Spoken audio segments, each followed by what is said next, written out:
Veuillez prendre note, les conseils prodigués sont à titre informatif seulement et en aucun temps ne remplacent l'avis d'un médecin. Certaines plantes peuvent interagir avec la prise de médicaments. Assurez-vous de consulter un professionnel et de bien vous informer.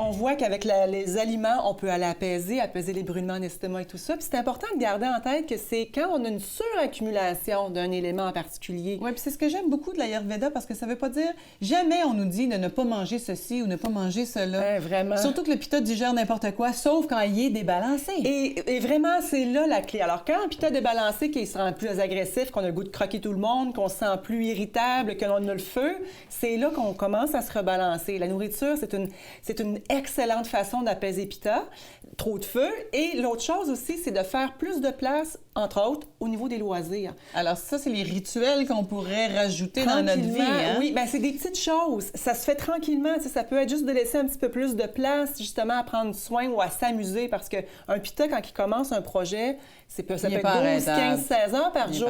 C'est très difficile. La nature apaise beaucoup pitta. Et le loisir, le jeu, s'amuser, laisser la place aux familles, aux amis. Les plantes d'une capitale importance vraiment parce que c'est là, dans le fond, si on dit que le pitta est chaud, intense et épicé... Et on va aller à l'opposé, donc frais. Qu'est-ce qui est l'opposé d'épicé? Donc, c'est-à-dire neutre? Oui, puis quand on parle épicé, on parle pas de plantes nécessaires. Tu sais, le romarin, c'est correct. Il y a certaines plantes qui sont correctes. On va parler plus d'épices qui fait dans la bouche. Alors, les fines herbes, c'est pas un problème? Exactement. C'est parfait, les fines herbes, mais le piment de Cayenne, les épices mexicaines, qu'on a l'impression que le feu nous sort. Moi qui adore l'Indien, par exemple, on va aller manger du poulet au beurre, mais pas épicé. Mais en fait, c'est quand on est en débalancement, si on ressent dans notre corps ou dans notre tête qu'il y a trop de feu, on apaise, puis après, on peut retourner à ce qu'on aime. Bien sûr. L'idée, c'est toujours ça, hein, c'est vraiment d'osciller. Alors, pour les plantes qui sont apaisantes, on a vraiment le bouton, la rose. La rose, elle est extrêmement rafraîchissante. Là, tu m'en as mis dans ma petite eau digestive. Oui, alors, exactement. la rose, j'imagine qu'on prend ça en tisane. En tisane, c'est excellent. Oui, okay. ou même de l'huile essentielle de rose. C'est très, très, très odorant, mais ça va aller apaiser le feu. Il y a des huiles essentielles aussi qui sont très bonnes pour aller apaiser. Et là, l'huile essentielle, est-ce que tu la mets dans ton brûleur ou tu la mets dans ton bain? Dans un diffuseur. On se rappelle que l'odeur va aussi aller apaiser, va calmer le mental. Ça va être dans le bain. Un petit peu le même rituel qu'avec ce qu'on a vu avec Vata. Un bain aux huiles essentielles ou dans le diffuseur aussi, ou en automassage. On va le voir après. Donc, la rose, elle est excellente. Le jasmin est excellent aussi pour apaiser le feu.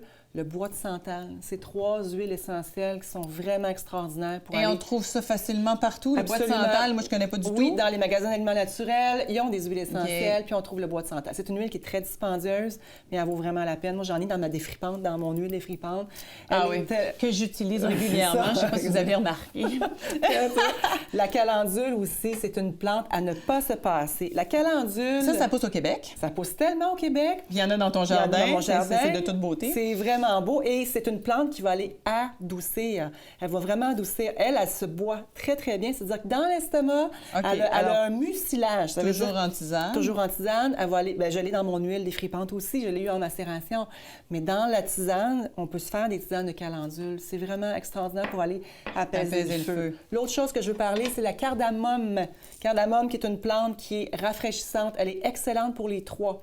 Donc, il y a des plantes qui ont plusieurs goûts, on le sait, là, mais la cardamome, elle est excellente dans la tisane aussi pour aller apaiser le feu. Et tu peux l'utiliser en cuisinant aussi, de la cardamome. Oui, tout à fait. C'est délicieux. France, est-ce que tu connais ça? Je te passe ça ici.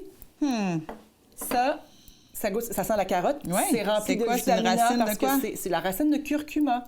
Curcuma frais. Curcuma va aller balancer, va équilibrer les 3 aussi. Il y a des plantes qui vont faire un travail extraordinaire dans tous les doshas. Une curcuma va aller apaiser le feu. Et c'est pas un anti-inflammatoire aussi? Anti-inflammatoire. Ben oui, on enlève la flamme. Ben oui, je viens de l'entendre. C'est fun que tu dises ça. Ben, c'est ça que ça fait, anti-inflammation. C'est vraiment... Je viens de faire le lien. Ben oui, c'est ça. Et après, on a mon basilic sacré préféré. Ça aussi, ça pousse très, très bien au Québec. France, il faut que tu sentes ça. L'odeur est absolument merveilleuse. C'est une beauté et ça va aller rafraîchir et apaiser. Et c'est drôle parce que ça sent pas du tout la même chose que le basilic. Non, c'est pas du tout la même chose, exactement. Alors, c'est une plante complètement différente. Oui, dernière plante, je veux parler absolument, c'est la bourrache. La bourrache, ici, c'est des graines de bourrache. Donc, l'huile de bourrache qui est présente comme anti-inflammatoire dans mon huile Pitta, c'est l'extraction des graines de bourrache. C'est une plante qui est extrêmement rafraîchissante, comme le melon, comme la menthe. Okay? Ça ressemble à quoi, de la bourrache? La bourrache, c'est une grande plante qui est bleue, qui a des fleurs bleues. Ça fleurit à partir du mois d'avril, ça termine en septembre. Alors, ça pousse ici facile. Au mois d'avril, encore faut-il que le banc de neige ait eu le temps de fondre à Québec, là, entre autres. C'est vrai, mais dès qu'elle pousse, écoute, d'une générosité, on peut mettre des fleurs de bourrache aussi dans la tisane. Elle est vraiment merveilleuse. Et c'est une plante qui est anti-inflammatoire aussi. Écoute, on est grillé en bon français? Oui. Les huiles sont bonnes aussi pour apaiser Pitta. Bon, ça, c'est de l'huile de coco. Est-ce que c'est quelque chose qu'on prend uniquement pour la cuisson ou on peut l'utiliser autrement, l'huile de coco? Toutes ces réponses sont bonnes. Ah bon, oui, d'accord. Tout à fait. Comment tu l'utilises, toi, pour apaiser le feu? Nettoyer la bouche, l'inflammation de la bouche, l'huile de coco. On prend une cuillerée d'huile de coco. On se gargarise la bouche, on le prend pendant 4-5 minutes, puis après ça... Là, tu me vois faire des grimaces, là. Après ça, tu ne l'avales pas, là. On ne l'avale pas, on le recrache dans un mouchoir, mais parce que sinon, ça peut aller boucher les tuyaux, parce que ça va revenir... Température pièce, c'est comme du beurre. Quand on le met dans la poêle ou dans la chaleur, ça va apaiser. Si on a un coup de soleil... Vraiment, une accumulation de chaleur, c'est le spécialiste. OK? On met directement l'huile de coco sur la peau. Parlant de coup de soleil, les Pitta, oui. Éviter le soleil de midi. Hein? Ben oui, exactement. Entre 11h et 2h, le Pitta évite d'aller se parce qu'il est plus sensible à accumuler trop de chaleur puis à devenir irritable. Parce que l'été, c'est la saison du Pitta. Exactement. Ouais. Donc, l'huile de coco on essaye ton huile, là? Oui, elle, c'est l'huile qui est apaisante, rafraîchissante et va vraiment aller adoucir. À l'intérieur de ça, il y a de la lavande. Donc, les plantes qui vont l'apaiser et adoucir, puis rafraîchir. On va le sentir. J'adore cette partie d'émission où est-ce que je me fais masser la main. Ça fait du bien et c'est la meilleure façon de s'apaiser aussi, c'est de se porter attention, France. Mais je suis tellement d'accord. Écoute, j'enseigne ça en temps plein, moi. Sans ça. Hein, la présence. Alors, donc, si on est dans la présence, dans l'automassage où c'est encore mieux de se faire masser tant qu'à moi. C'est ça. Mais qu'on reçoit avec amour. Eh bien, à l'intérieur du Pitta, France, c'est des plantes qui sont rafraîchissantes. On a de la lavande. La lavande, elle est excellente pour rafraîchir. Il y a du bois de santal. Il y a... Qu'est-ce que ça sent en prédominance, là?